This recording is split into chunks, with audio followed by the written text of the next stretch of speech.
Ted, it's so great to chat with you today, one domer to another. When I think back to my childhood and March Madness, two plays stand out. So first is Christian Laettner hitting a game winner against Kentucky.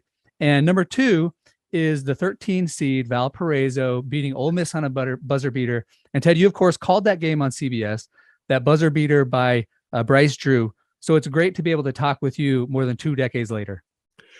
Nate, thank you. It's wonderful to meet you. I'm so thrilled how we met through the Campbell Trophy Summit, which is a phenomenal recognition of everything that's great about college football. So congratulations to you for being part of that.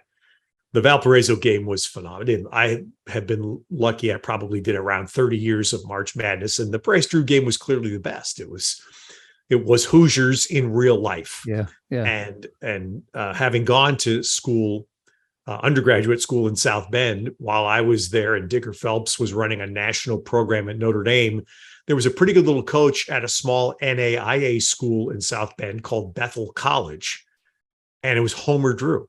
And even then in college, we knew about Homer Drew, and he supposedly was this very, very good coach at this small little school.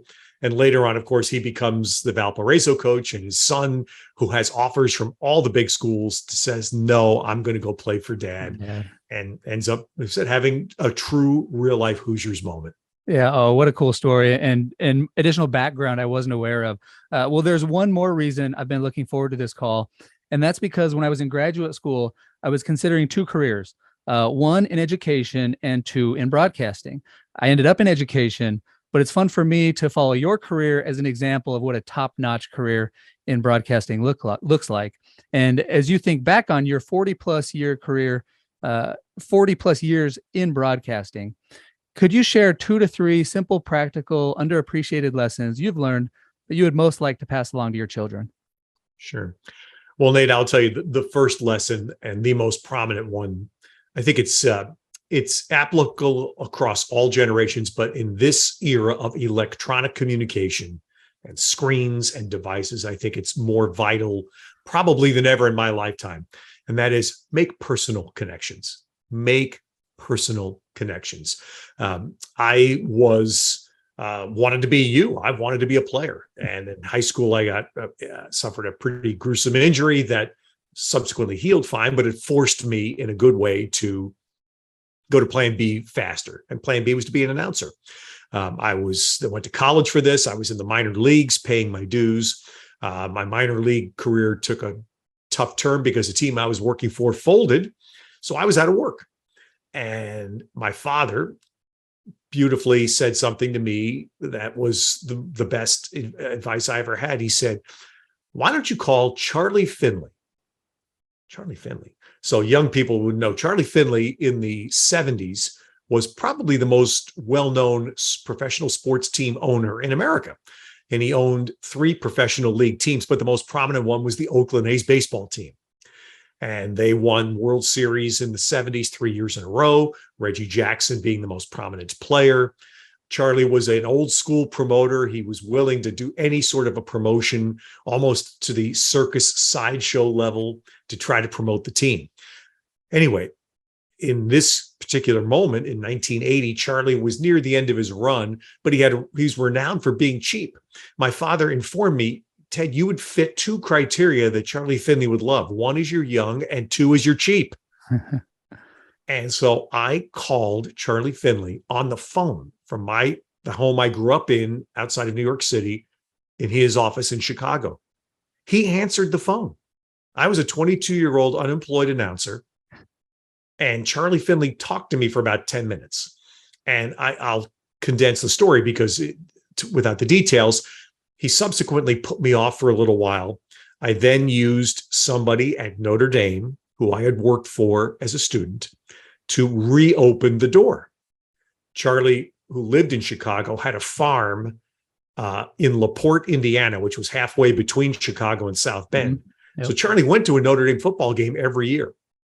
And this person I had worked for at Notre Dame was unbelievably great. Called Charlie, reopened the door. Subsequently, after about a 3-month gap, I called him again. I was in Chicago, and he said, come up to my office right now. And I was dressed in pretty casually, let's just say. And at the end of the day and weekend, Charlie Finley hired me. I was 22 years old with no cause to be hired by a major league team, and he hired me. And it was simply because I made the personal reach to him. I called out of the blue. It was like being a salesperson cold calling someone. Yeah. And my father, God rest his soul, was the one who said, you have nothing to lose. And that was the lesson. You have nothing to lose. Suppose he hangs up on you. What have you lost? Yeah. And that's a difficult thing for us as human beings to accept, is to recognize, take a swing. What the heck? And that was the biggest professional break I ever had. So to this day, I tell people, I've been in situations as well in my time where I've been having to siphon through applicants for a job. Mm-hmm. So it used to be in the 80s and 90s in our broadcast world, you would get yellow padded envelopes sent to you with a physical tape inside, a cover letter, and a resume all printed out. Well, you'd have 150 of them stacked up in your office. You couldn't go through 150 of them. How does the applicant get their envelope pulled out of there and open? How does the applicant get their envelope noticed? That's the challenge. Today, it's the email inbox. It's the same concept, right? It's just all done electronically. So someone has this incredible crush in their inbox. How does yours get open? Because they know you. That's the answer. That's the simplest answer to me, because you've made a personal connection with them. So I can't emphasize that enough in this era of electronic communication. Make a personal effort. I've encouraged young people, get in a car and drive to the town that you're trying to get a job in and go knock on their door. I have a relative who I was advising this last year in a city. I said, this job was open, but they weren't going to hire for 6 months. And I suggested, drive there tomorrow and show your face. Yeah. And introduce yourself. Say, listen, I just want you to know I'm serious. And when you're ready to open up this job and really hire an applicant, I'm going to be here to apply. I just want you to know that. I think it certainly has worked for me, and it was invaluable. So that the personal connection to me is by far and away, Nate, the most important. I love that advice. And you hear, and I teach leadership. So we talk about networking, and, in essence, it's kind of like networking, but I like your framing of just make a personal connection. And what I tell my students and what I teach my children is networking is just being nice to people, essentially. And I try to model this behavior for them. And this is one of the reasons why I do the podcast, is because I want to just make a personal connection with interesting, smart, successful people that I can hopefully learn from. So very cool to hear that piece of advice, Ted. Yeah. And the phrase is right. Networking is the phrase, Nate, and that's 100% right. And again, that's how we connected. It's just vital. And in this era, I fear for younger generations, my kids, my grandkids who are now infants, it's going to be too easy to get lost within your own little silo. And you have to break out of that, and you have to connect personally. I think another lesson that I've learned, and I've learned this one a little bit the hard way, is to understand, especially when you're in a front-facing position, you're speaking publicly. You did that for a while as a broadcaster, I know. I had to learn this, that the words you say have intent. When you speak, you intend a meaning behind what you say. That's not as important as the way it's received. And the most clearest lesson, I should say, I've learned on that has been commentating on, in the news right now, Venus and Serena Williams, and commentating on their tennis matches from the very beginning of their career, just about to the end, on the biggest stages, on the biggest national platforms. And of course, they were pioneering athletes, as everyone knows. You don't need to explain this. But I've had multiple occasions where people have gotten a little bit with me, and mostly constructive, a few critical, but mostly constructive, about the fact that things you say, me, a white male, may be heard differently by sets of ears of people of color. And and when I say this, I think that's very understandable to everybody. But in the moment, it was hard because, wait a minute, I didn't mean that. That's not how I said it. That was not my intention. My intention was to say something positive, but it was really forced into me to understand it doesn't matter. What you intended doesn't matter. This is what I heard. Yeah. This is what we heard. And that really is a good lesson, because as our world, certainly over my decades of doing this for a living, our world has become far more diverse, far more sensitive, far more aware. And these are all good things. Mm-hmm. And it's forced people who speak for a living to be far more conscious of what you say. And I know it's absolutely changed the way I do my job, but I think it's really a positive. But I continually remind young people what you meant is, and I understand it's not, what you meant is sincere. Like what I was saying, these things about Venus and Serena Williams, I was sincere, but it's secondary to how it's received. And so I think that is an extremely valuable lesson going forward, especially after what's happened in our society the last 2 to 3 years. It's accelerated that concept, I think, multiple times over. And going forward, I don't sense it's going to change very much. Yeah, as we think about the point of communicating is to basically connect our thoughts and understand each other. And if we say something that is misunderstood or not received well, it was easy for us for so long to say, well, I didn't mean that. That wasn't my intent. And so I really like this transition of, yeah, sure, your intent is part of the equation, but let's also think about the impact and let's see if we're communicating in a way where we understand each other. So yeah, great lesson, Ted. Appreciate that. Yeah. And it's funny. It really was because of those two great athletes that I happened in my professional life to just be around a great deal, calling a great deal. But that's what forced this issue into my head. And it made me, it's one of the great things in life as you start to mature is that you understand, wait a minute, I have to understand and accept a different way of thinking about this. And it isn't just what I wanted to say and what I meant to say. It's what you, and the collective you are hearing. It's really been very educational for me, actually in my 40s and 50s, to have to confront this. Yeah, great, Ted. Anything else you want to share as we wrap this up? This is more of probably Nate, more of a life lesson, but it does apply a little bit, I think, to the first principle I talked. But I've talked about this a lot with my own kids growing up and with many young announcers. I still occasionally get young kids coming out of college, coming out of Notre Dame in particular, who reach out, help. And, the technical path I followed no longer exists because the world has changed so dramatically with technology.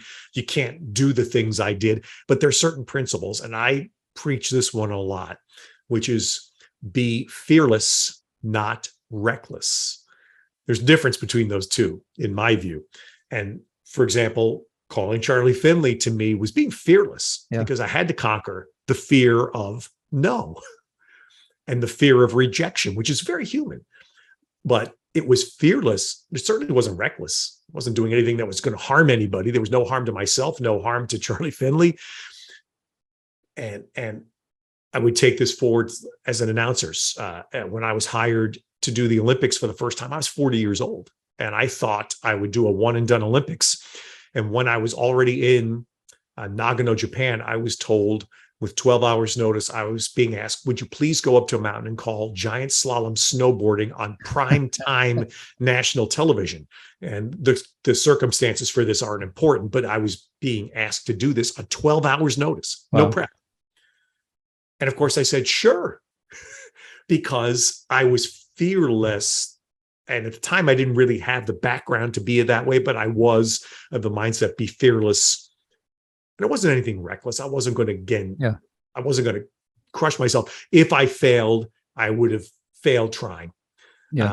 And I subsequently, that led to probably 10 more examples in my Olympic career of 13 Olympics. I've had this happen 10 more times where I've had these biathlons and synchronized swimmings and ski jumpings and crazy sports that, not crazy, but just off the track sports that I would know nothing about. I've been thrown at me, and now they get thrown to me because management understands I'm fearless and that I'll be able to deal with it.